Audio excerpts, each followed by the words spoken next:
right, heading home. Gonna do a quick update, hopefully quick, of the end results of the day. So Jason's hearing was the last one that happened. Everything kind of got pushed out today because the morning hearings went a little bit longer than planned.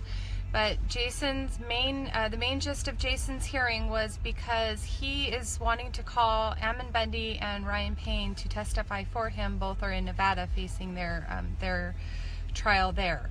So apparently the judge is saying that she's concerned if Ammon and Ryan travel here from Nevada that it will violate their right to a speedy trial.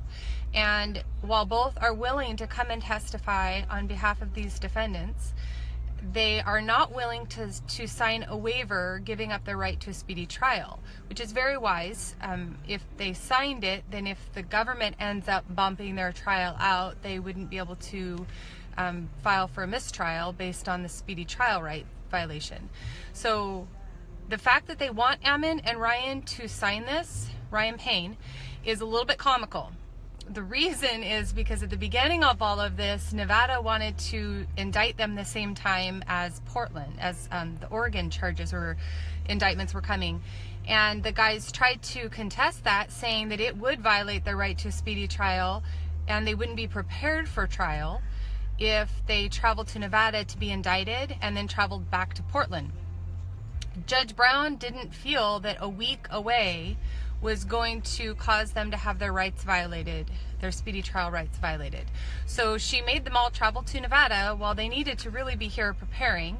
And if you remember, that's when Ryan Bundy and Ammon ended up being handcuffed for 24 hours to their bench, not given a cell. Then when they were given a cell, there was no beds in it. It was not a good experience. It was not a good week for them when they should have been here preparing for trial. But now she's saying, oh gosh, if Ammon comes, this might violate, he might not be ready for trial. It might violate his right to a speedy trial if he has to postpone his trial because of this.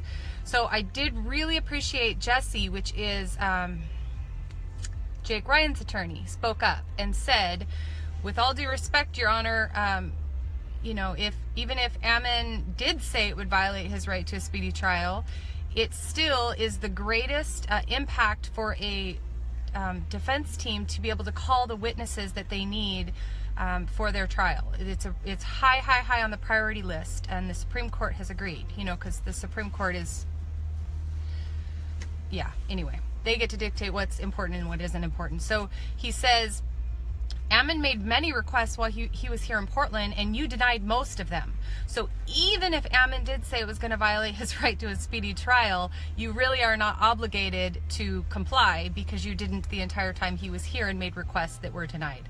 So I kind of thought that was a nice little jab.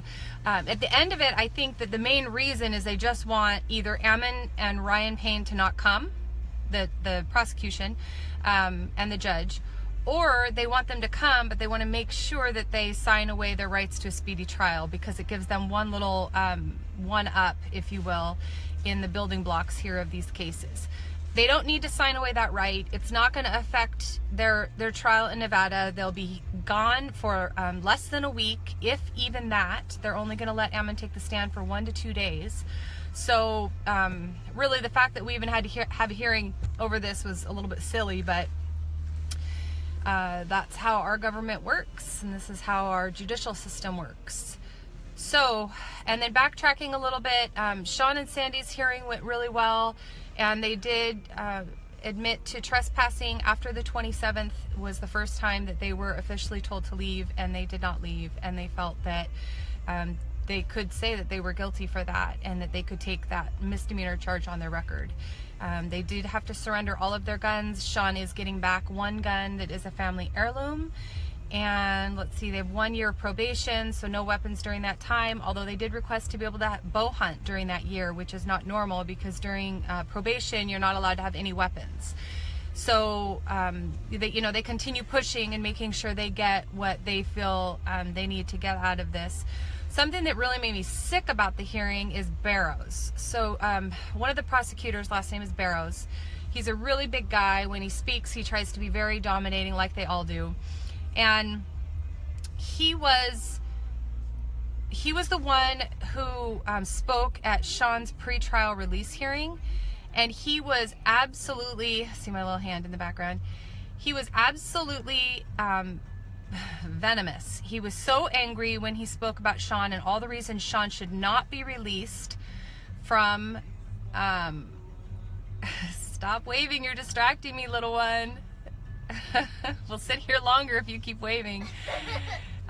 He was the one who spoke, saying what a danger Sean was. So this just really made me sick. What a danger Sean is to society, and why he should not have been let out on pretrial release.